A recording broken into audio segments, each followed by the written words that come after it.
se trouve sur le site de Nilvange. Ce site donc, appartient à la société Slag, société lorraine d'agrégat.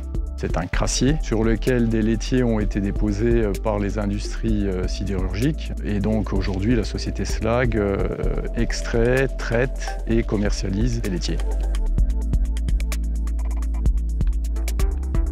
Le fait d'exploiter le crassier permet d'enlever ce que l'homme a mis sur place pendant un siècle. Donc on nettoie le terrain, on s'arrête au terrain naturel que l'on retrouve et on le remet en forme pour le revégétaliser et réapporter la biodiversité qu'il pouvait y avoir il y a un siècle.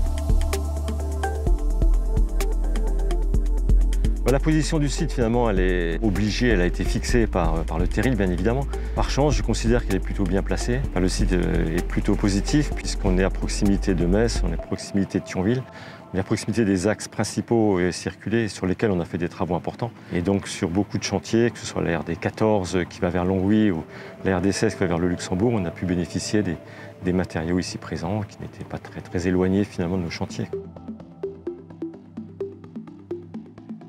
La région Lorraine et le département de la Moselle oui, travaillent avec ces matériaux depuis longtemps. C'est des matériaux qui présentent des caractéristiques mécaniques particulièrement intéressantes.